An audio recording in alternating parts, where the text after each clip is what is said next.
Sur SoapCalc, nous allons tout d'abord choisir la potasse, ensuite programmer la recette en grammes et enfin définir le surgraissage à 2%. Je choisis de mettre 0% de fragrance puisqu'en fait je préfère parfumer mes savons ultérieurement.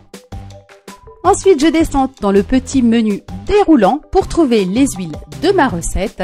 Je clique sur Add pour les ajouter et je viens cocher dans la colonne des grammes la proportion de chaque ingrédient de la recette. Une fois toutes mes huiles et beurres végétaux rentrés, je vais descendre calculer la recette. Je clique sur voir la recette, le navigateur va immédiatement ouvrir une seconde page où je vais avoir en détail toute ma recette ainsi que les proportions des ingrédients à utiliser.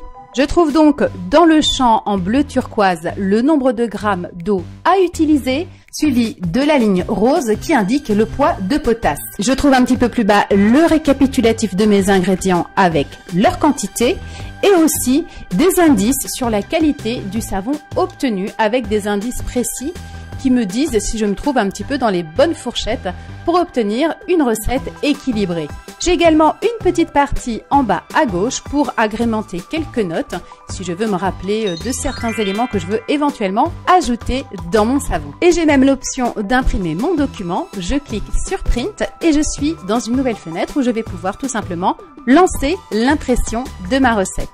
Ce calculateur est en anglais mais vous en avez aussi en français. Voici donc le calculateur Mandrulandia où c'est exactement le même principe.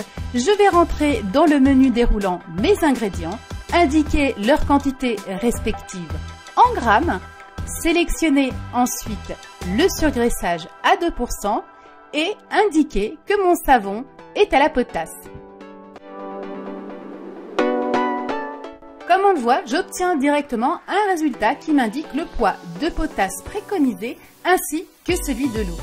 Si je descends, je vais aussi également, comme dans les autres calculateurs, avoir tout un tas d'indications sur les valeurs de mon savon, savoir s'il va y avoir une mousse plutôt dense, si le savon sera très doux, s'il va avoir un fort pouvoir détergent.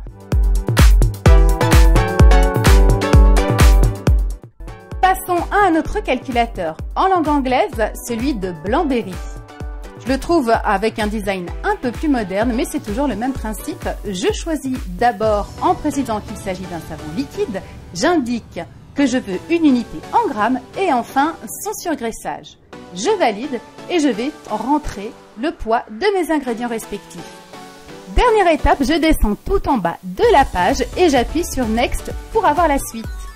J'obtiens donc les résultats de ma recette avec tout d'abord le poids de potasse à utiliser, le grammage de liquide, ensuite un récapitulatif général de la taille de la recette, une option où bien entendu on peut aussi ajouter des notes et on peut également imprimer si on le souhaite. Je trouve que ce calculateur est très clair, assez ergonomique. On peut aussi, comme sur certains autres, resizer, c'est-à-dire donner une nouvelle taille à notre batch de savon et recalculer la recette facilement. Maintenant qu'on a fait tous ces calculs, au bout, je pense, de 3 calculateurs, on est vraiment certain des quantités à utiliser. Toutefois, vous pouvez aussi réaliser ces calculs à la main à l'aide d'une formule que je vous présente ici.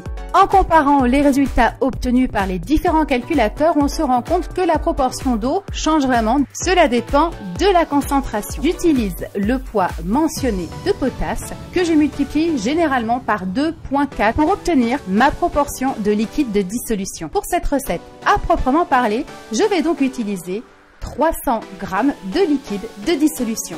Et à la trace, j'ajouterai 20% de glycérine par rapport au poids total de mes corps gras et de la potasse.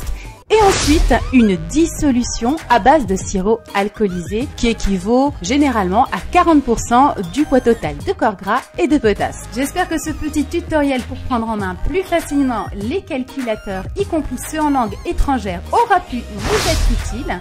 N'hésitez pas à liker et à partager cette vidéo auprès de vos contacts si vous avez envie de me soutenir. Je vous souhaite de très beaux savons et je vous dis à très bientôt dans un nouveau tuto. Au revoir les câlinettes!